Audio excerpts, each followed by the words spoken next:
All right, guys, so we got a new slate of polls coming out with Trump versus Kamala, and these are polls now that have been conducted post-Biden dropping out.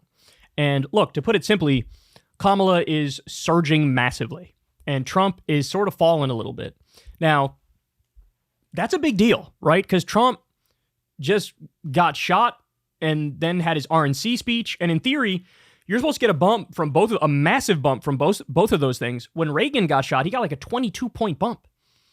Trump did not see that. What Trump saw was a bump in his favorability. He went up 7 points in his personal favorability, but it did not translate into an actual bump in the number of people who are going to vote for him, which is really all that matters, right? So kind of shocking, he saw no bump. Shout out to Crystal. She was the only one who I saw that predicted that, I don't know if the polls are going to move after the shooting. I couldn't believe she was saying that, but it turned out to be true. But now quite the opposite is happening. The old switcheroo the Democrats did really injected a whole lot of enthusiasm into Democratic voters. Okay, so number of polls have come out, and look, all I can say is the race is now actually tight at the national level. Before, we were looking at Joe Biden down 3 or 4 points nationally. That's a disaster. It's a disaster because he probably has to win by 3 points in order to win, because in recent history, Democrats have had to win the popular vote by like 3 or 4 points in order to pull out a victory in the Electoral College. So really, he was down like 6, 7 points. So Kamala gets in there. A whole new slate of polls drop. Some polls have Kamala +2 in a head-to-head. There's a poll that has Kamala, I think it was an Ipsos poll, has Kamala +4. But that's if you do Trump, Kamala, and RFK. Now, you'd also have to add probably Jill Stein to that, maybe Cornel West, Chase Oliver. So maybe it goes down to like Kamala +2 in the full race. But either way, that was one of the polls that came out. Then you have other polls that have them dead tied. There's other polls that have Trump +1, maybe +2. But if you take the polls in their totality, since Biden dropped out, we're looking at basically a dead tied race when it comes to the national popular vote. Okay. Now, the swing states are where it really matters. Now, in the swing states, Kamala's doing way better than Biden was. Biden was down at every single swing state. Now we're getting some polls where Kamala's not down in some swing states. And again, the gap is closing. So I have to show you this poll, though. So this just came out again, Ipsos poll. So Kamala Harris, her favorability now is 43%. Her unfavorable is 42%. That means Kamala now, I think for the first time in her political career, is above water in favorability. She's +1 on favorability. Okay. Now, that is a surge of 8 points from the last poll that was done. So in other words, since Kamala has become the standard bearer, since Kamala is now the one running against Trump, her popularity skyrocketed. 8 points. Now, Trump, on the other hand, his favorable number is 36%. That's a drop of 4% from the last Ipsos poll. He dropped 4%. And then we'll add in for good measure here, J.D. Vance has a favorability rating of 24%, an unfavorable of 39%. He's down 15 points. He's 15 points underwater. These numbers, if I'm being honest with you, spell doom for Trump if this trend continues. But it gets worse. It gets worse for the big guy. Who do you trust more to deal with? The environment. Kamala leads +18. Education. Kamala leads +10. Healthcare. Kamala leads +10. Reducing poverty and inequality. Kamala leads +6. Appoint justices to the Supreme Court. Kamala leads +9. Safeguarding democracy. Kamala +6. Combating corruption. Kamala +3. And then on the economy, which, by the way, is like the go-to. Republicans have won this number for decades and decades and decades. I've seen Republicans as high as like +20, +30 on the economy.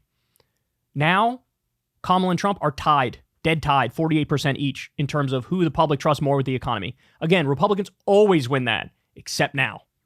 Now they're tied. These numbers are a disaster for Trump. Now, to be fair, when you actually go to, who will you vote for? In this particular poll, Trump is +2. So it's a little bit of a contradiction there that it's like on every issue, Kamala's up. But then in terms of, hey, who are you going to vote for is Trump +2. Okay. So that's super important to point out as well. But again, the macro picture, we're basically tied for the national popular vote. Kamala is now making up ground at warp speed in the swing states. doing way better than Biden in the swing states, recovering some key lost demographics of Biden, like young people, like Arab Americans and Muslim Americans. But more importantly, it's the trend, man. It's the trend. Now, you could argue, hey, look, Kamala's in a honeymoon period now because, she's brand new. She's the new shiny toy at the national level, and that's why people are hopping on board, and it could go down. It's very possible. But again, the counter to that is, this is actually supposed to be Trump's honeymoon moment. He just got shot, and he just gave his RNC speech. That's supposed to be a bump of 10 points, right? He didn't see it. He didn't see it. So the trends are really spelling doom for Trump. And for the first time in a long time, I think you could put this race either a 50-50 or might even give a 55% likelihood Kamala wins at this point. Because, and Crystal made this point too, talking about the French election, how it looked like the right was like, they were doing their little end zone dance as they were running towards it, and then they just got tackled on the 2-yard line, fumbled it, and then the other team scored. Right? It looked like the far right was going to win.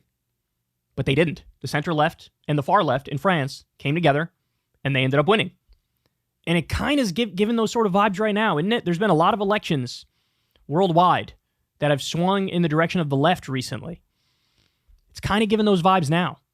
They're they're too cocky, they're overconfident. You pick J.D. Vance, that was a horrible move. He didn't get much of a bump from things that certainly in any normal time frame would have given him a bump. In any normal world, that would have given him a bump, what he went through. And now the trend is the other way. So it might be the case that for the first time in a long time now, Democrats are the favorite again. And it will be on the strength of just the anti-Trump coalition. It would mean that the arguments that we were making originally stuck. Namely, that at the end of the day, people look at Trump and they still just see an extremist. They don't see somebody who gives a fuck about unity. He tried that for 2.5 seconds after he was shot, and then he dropped it. And it's the abortion stuff, the denying the last election stuff. People just look at him and they see extremist. He's genuinely a convicted felon. Are Americans really going to be comfortable voting for a convicted felon with all this baggage? Right now, it doesn't look good for him. These are the worst polls I've seen for him in at least a year or two. And if the trend continues, buckle up. Hey, y'all, do me a favor and like and subscribe. It helps out big time in the algorithm. Click the bell as well for notifications when videos drop, and watch that video on screen right now. You know you want to.